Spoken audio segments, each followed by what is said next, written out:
News में हम लोग सुनेंगे जो जन्माष्टमी पर विशेष। जन्माष्टमी सनातन धर्म के अनुयायियों के लिए एक महत्वपूर्ण और पवित्र पर्व है, जिसे भगवान श्री कृष्ण के जन्माष्टमी के रूप में मनाया जाता है। श्री कृष्ण का जन्म भाद्रपद माह की अष्टमी तिथि को रोहिणी नक्षत्र में हुआ था। यह धर्म आमतौर पर अगस्त या सितंबर के महीने में मनाया जाता है।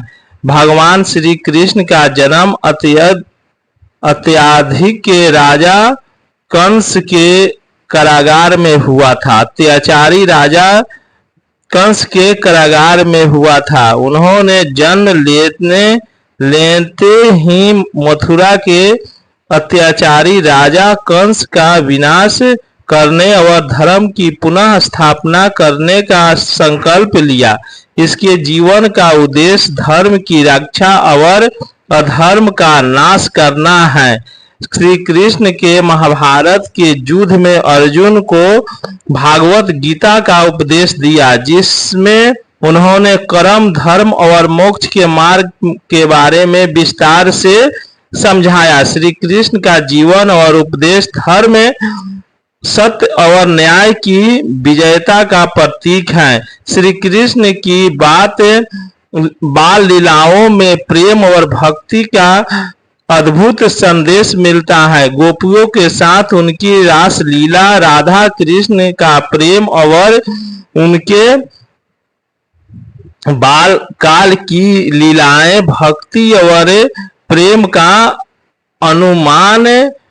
अनुपम उदाहरण है। व्रत और उपासना, इस दिन भक्त उपवास करते हैं और भगवान कृष्ण के प्रति अपनी भक्ति और श्रद्धा प्रदर्शित करते हैं। मध्यरात्रि को कृष्ण जन्म के समय भक्त व्रत तोड़ते हैं और प्रसाद ग्रहण करते हैं। जन्माष्टमी के दिन मंदिरों में विशेष पूजा अर्चना और भजन कीर्तन होता है। भगवान श्री कृष्ण की मूर्ति को नए वस्त्र पहनाए जाते हैं और उनके जन्म की झांकियां निकाली जाती हैं। महाराष्ट्र और कुछ अन्य राज्यों में दही हांडी का आयोजन किया जाता है, जिसमें जुआ मटकी फोड़कर श्री कृष्ण की बाल लीला का प्रतीकात्मक अनुसरण करते हैं। भजन और कीर्तन, इस दिन भजन और कीर्तन का आयोजन होता है, जिसमें श्री कृष्ण की गुणगान किया जाता है।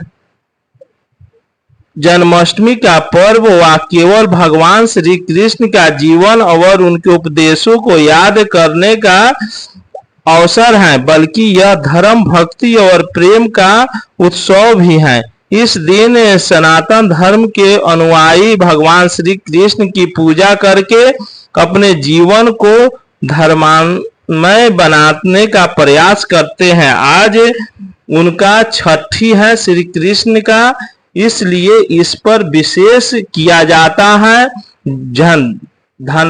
जन्माष्टमी पर एक सुंदर व्रत कथा का परंपरा शुभकामनाएं लिखी जा सकती है। यहाँ एक छोटी प्रार्थना और शुभकामना दी जा रही है। हे नंदलाल मुरलीधर श्री कृष्ण, आपके जन्मोत्सव पर हम सब आपके चरणों में अपना शीश नवाते हैं। हमें प्रेम, शांति और धर्म के पथ पर चलने की शक्ति प्रदान करें। जन्माष्टमी के पावन अवसर पर भगवान श्री कृष्ण आपके जीवन में प्रेम, शक्ति और सुखी समृद्धि का आशीर्वाद देते हैं। आपका परिवार सदा सुखी और समृद्ध रहे। जय श्री कृष्ण। जय कृष्ण। लीला के बाद हम लोग एक आयोजन में चलते हैं, कवि सम्मेलन। कवियों का यह आप लोग कहानी सुनिए जो बहुत शिक्षाप्रद है। आइए सुनते हैं कवि का कहानी। बहुत दयालु। उसने सोचा कि सुबह 9 बजे मेरे खजाने खोल दिए जाएं और जो भी व्यक्ति उस समय मेरे सामने आएगा उसको कुछ ना कुछ मैं सोना चांदी दे दूंगा, लेकिन शर्त यही है कि शाम को 5 बजे खजाने बंद हो जाएंगे।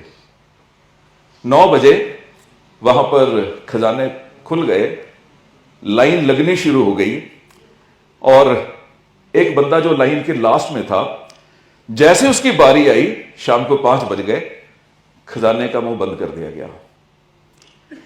उसने सोचा कि यार पूरा दिन मैंने यहां पर समय लगाया है, मैं कुछ कैसे ले पाऊं। तो अगले दिन सुबह 9 बजे की जगह वो 5 बजे ही पहुंच गया। अभी अंधेरा था, वहां लाइन में लग गया। सबसे पहली उसी को जगह मिली। जब उसको जगह मिली, पीछे लाइन लगनी शुरू हो गई। जब 9 बजे दरवाजे खुले तो उसने पीछे देखा लाइन बहुत लंबी है। तो पिछले वाले को पूछा कि यार तू क्यों आया है? कहता यार बहुत गरीब हूं, कुछ लेने आया हूं। कहता यार तू मेरे आगे आ जा। उसको आगे करके आप पीछे चला गया। हर बंदे को आगे करता गया। शाम को 5 बजे जब उसकी बारी आई, खजाने फिर बंद हो गए। कहता कल सुबह 3 बजे जाऊंगा यार। अगले दिन 3 बजे पहुंच गया, वहां पर लाइन में लग गया। जब पीछे देखा ज्यादा जरूरतमंद है, उसको फिर आगे कर दिया। आप पीछे चलता गया। शाम को 5 बज गए, खजाने बंद हो गए। राजा को उसके ऊपर शक हुआ कि यार एक बंदा रोज लाइन में लगता है, लेके कुछ नहीं जाता, लेने क्या आता है जब कुछ लेता ही नहीं है। तो उसको बुला लिया गया, उससे पूछा गया कि आप ये बताइए कि आप रोज सुबह लाइन में लग जाते हैं, सुबह इतनी जल्दी भी आते हैं और शाम को 5 बजे वापस चले जाते हैं, अब करने क्या आते हैं? कहता महाराज जो आप कर रहे हो ना, वही मैं कर रहा हूं। कहता मैं तो लोगों को सोना चांदी अशरफिया की कुछ दे रहा हूं। कहता साहब जो आपके पास है वो आप दे रहे हो, जो मेरे पास है मैं दे रहा हूं। आपके पास सोना था, आपने सोना दे दिया। मेरे पास अपनी बारी थी, मैंने अपनी बारी दे दी। तो अगर हम कुछ देना चाहते हैं तो जरूरी नहीं कि हमारी जेब में पैसे होंगे तभी हम दे पाएंगे। जो है दे दीजिए ना। और कुछ नहीं दे सकते, किसी को मोटिवेट ही कर दीजिए, किसी को एक आशा दे दीजिए, किसी को होप दे दीजिए, किसी को मुस्कान दे दीजिए, किसी के पीठ पे हाथ रख दीजिए। ये भी चीजें किसी करोड़ रुपए से कम नहीं होती हैं। जो भी दे सकते हो दे दो। आपको कहां से मिलेगा उसका आप फिक्र नहीं करो यार। आप फिक्र कर भी नहीं पाओगे भाई, नहीं कर पाओगे। उसके लिए बैठा है वो जिसके वो सब बच्चे थे। उसके बच्चों को दिया है ना आपने।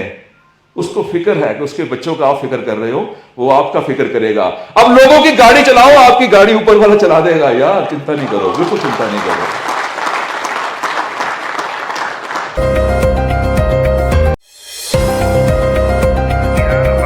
के लिए MSJP न्यूज एक बार अवश्य देखें, अपना राय कमेंट बॉक्स पर अवश्य भेजें। जय हिंद, भारत माता की जय।